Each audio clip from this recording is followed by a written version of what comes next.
पसीने वाली बहू। हाय रब्बा, अरे नास पिटी, पसीने बहा बहा के पूरे घर में पसीने की बाढ़ को बुलावा दिया है तूने। अरे तो मैं क्या करूं माँ जी, आप ही बताओ। अरे भगवान से गुहार लगाओ के उठा ले मुझे। ये कहानी है अक्षरा की, जिसे शादी के पहले से बहुत पसीना आता है, फिर चाहे वो गर्मी हो या बरसात हो या फिर ठंड हो, शादी तो जैसे तैसे हो जाती है। अक्षरा के पति रणवीर को ये बात पता नहीं होती कि अक्षरा को इतना ज्यादा पसीना आता है, और ना ही उसकी सास कौशल्या और ससुर ब्रिजमोहन को पता था। लेकिन वक्त के साथ साथ कुछ ही दिनों में अक्षरा के पसीने से सभी को काफी दिक्कत होने लगती है।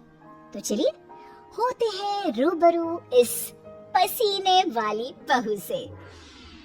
बहू, अरे ओ अक्षरा बहू, कहाँ मर गई? क्या हुआ माँ जी, बोलिए। अक्षरा पसीने से लदी हुई थी और उससे बहुत ज्यादा गंदी बदबू आ रही थी, जिसे सभी अपने नाक पर हाथ रख लेते हैं। हाय रब्बा, इतनी गंदी बदबू तो गटर की भी नहीं आती। सीरियसली यार अक्षरा, तुम्हारे पसीने की बदबू दूर दूर तक आ रही है। तो मैं किसी बर्फीले इग्लू में बैठकर खाना नहीं बना रही हूँ। इतनी गर्मी है, 2 मिनट गैस के सामने खड़े रहो तो पूरा पसीने से नहा लेते हो आप। इतनी भयंकर गर्मी है, अगर इतनी प्रॉब्लम है तो लगा लो ना रसोई में भी एसी। हाँ हाँ लगा लेते हैं। वैसे भी तेरे मायके वालों ने हमें ट्रक भर के नोटों की गड्डी जो दी है क्या बात करती है। मैं भी चूल्हा चौका कर चुकी हूँ, लेकिन इतना पसीना मुझे तो कभी नहीं आया। ऐसे ही एक दिन कौशल्या देखती है कि खाना बनाते समय अक्षरा के माथे का पसीना टपक कर कढ़ाई में गिर रहा है। हाय रब्बा, अरे करम जलियों की महारानी, ये देख, देखिए तेरे पसीने की टंकी का लीकेज बह के अब हमारे खाने में भी टपक रहा है। अब अपना खारा पानी तू नमक के तौर पर इस्तेमाल करेगी क्या हमारे खाने में? माँ जी, मैंने जानबूझकर नहीं किया है। और रही बात पसीने की टपकने की, तो इसी बहाने ये गट्टे की सब्जी ना और भी नमकीन और स्वादिष्ट हो जाएगी मेरे पसीने की मिलावट से। छी छी छी छी, मैं जा रही हूँ बाथरूम, क्योंकि मुझे तो तेरी बातों को सुनकर और ये खाना देखकर ही उल्टी आ रही है। आज तो कुछ नहीं पकाएगी। आज हम तीनों तुझे छोड़कर बसंत भोजनालय चले जाएंगे। तू अकेले ही चखते बैठ अपने पसीने से भरे हुए ये व्यंजन। अगले दिन जब रणवीर दफ्तर से घर आता है, तभी वो अपने कमरे में अक्षरा से कहता है, अक्षरा, कल बॉस की वाइफ का बर्थडे है, इसलिए उन्होंने हमें खास न्योता दिया है, तो तुम और मैं कल पार्टी में जाएंगे। मैं ब्लैक कोट पहनूंगा, तो तुम ब्लैक साड़ी पहन लो। ओके पति जी, और कोई आदेश? नहीं, आदेश नहीं, लेकिन एक रिक्वेस्ट है। वैसे तो पार्टी में एसी होगी, लेकिन फिर भी ना तुम पूरी परफ्यूम की बोतल को अपने ऊपर छिड़क के ही चलना।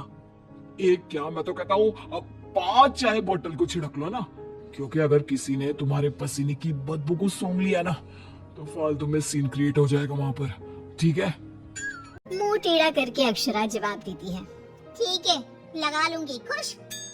अगले दिन पार्टी के लिए अक्षरा सच में 5 परफ्यूम की बोतल को अपने ऊपर छिड़क कर सच धज के रणवीर के साथ पार्टी में चली जाती है।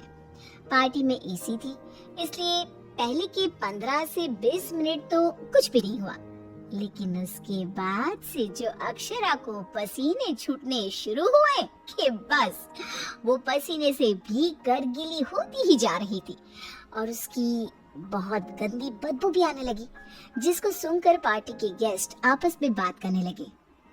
अरे ये इतनी गंदी बदबू कहाँ से आ रही है? शायद किसी के जुराबों की गंदी बदबू है ये। जुराबे नहीं, मामला कुछ और ही है जनाब। इतनी बड़ी 5 स्टार पार्टी में पता नहीं कहाँ से घुस गया कोई गटर का कीड़ा। तभी रणवीर अक्षरा को धीरे से कहता है, तुम्हें कहो था ना, परफ्यूम, पाउडर और साबुन से 10 बार नहाना। लेकिन तुम्हें तो पता है ना कि मुझे पसीने छूटते ही हैं, चाहे कितना भी कुछ भी कर लूं। और उनकी ये बात बगल में खड़ी एक बूढ़ी औरत सुन लेती है और वो बवाल मचा देती है। अरे बाप रे, ये गंदी महक तो यहाँ से आ रही है। रणवीर की बीवी से देखो तो पूरे कपड़े भीग गए इसके पसीने से।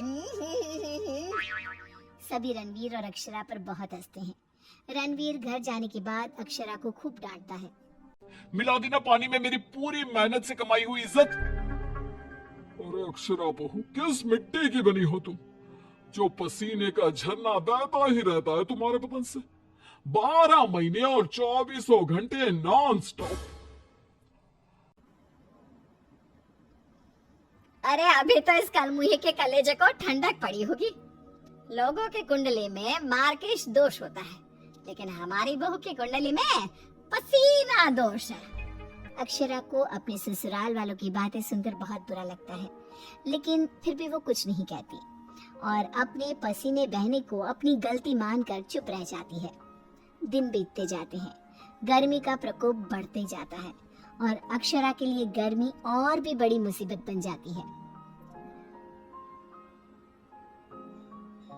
उसे पसीने से पूरे हाथ, पांव, गले, चेहरे और बदन पर घमौरियां आ जाती है, जिसके कारण उसे खूब जलन महसूस होती है।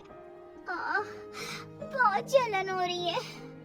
माँ जी ने एसी का रिमोट भी छुपा के रखा है, इसलिए ताकि मैं एसी ना लगाऊं और बिजली का बिल बच जाए। मम्मी जी, बहुत आग लग रही है।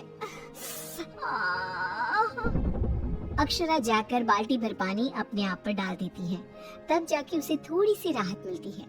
अक्षरा के पसीने से तंग आकर कौशल्या दिन रात घर में अगरबत्ती और अरोमा कैंडल जलाती। अच्छा हुआ जो रणवीर ने ये खुशबू वाली मोमबत्तियां ला कर दी, इनसे हर जगह अच्छी महक आ रही है।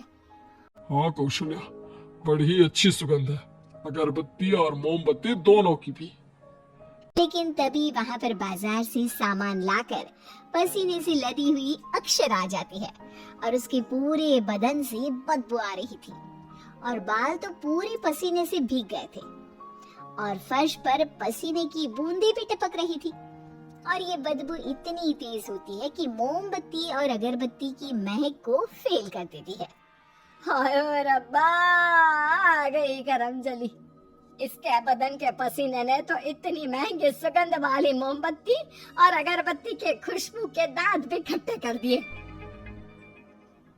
बाहर इतनी भीषण गर्मी है मम्मी जी, ऐसा लग रहा है मानो हम किसी ओवन में बंद हो गए हो और केक की तरह बेक हो रहे हो। उफ।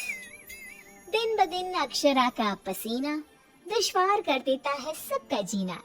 कभी वो सोते समय पूरे बेड के साथ साथ साइड में रखे हुए रणवीर की इम्पोर्टेंट फाइल्स को अपने पसीने से भिगा देती, तो कभी वो गर्मी से अपने बालों में हुए जुओं को गलती से खाने में मिला देती। हाय रब्बा, आज तो हद ही हो गई, खाने में जुआ। अक्षरा बस बहुत हुआ, अब और नहीं। अब तुम सीधा अपना बैग पैक करो और अपने मायके शिफ्ट हो जाओ। बिल्कुल सही कह रहा है रणवीर, हमें नहीं चाहिए ऐसी पसीने वाली बहू। अक्षरा रोने लगती है और कहती है, ठीक है मैं चली जाती हूँ, फिर कभी इस घर की दहलीज पार नहीं करूंगी, बाय। अक्षरा रोंदी सूरत लिए घर से निकल जाती है। शाम में जब रणवीर अक्षरा के मायके फोन लगाता है, तब उसे पता चलता है कि अक्षरा तो अब तक घर गई ही नहीं। इस बात को सुनकर रणवीर, कौशल्या और ब्रिज मोहन तीनों डर जाते हैं और चिंताग्रस्त हो जाते हैं। हाय रब्बा, अब कहाँ ढूंढे हम अक्षरा बहू को। मुझे एक जगह पता है मम्मी, जब भी अक्षरा का मूड ऑफ होता है तो वो वहीं पर जाकर बैठती है। रणवीर, कौशल्या और ब्रिज मोहन तीनों एक नदी के किनारे जाते हैं, जहाँ रात के अंधेरे में अक्षरा नदी की साइड की बेंच पर बैठे हुए बिलख बिलख कर रो रही थी। रणवीर तुरंत जाकर अक्षरा के गले लग जाता है और उससे तीनों माफी मांगते हैं। अक्षरा, हमें माफ कर दो, तुम्हें पसीना आना नेचुरल है, लेकिन तुम जानबूझकर नहीं करती हो ये, और हमने तुम्हें गुस्से में क्या क्या नहीं कहा। हाँ अक्षरा बहू, प्लीज माफ कर दे बेटा।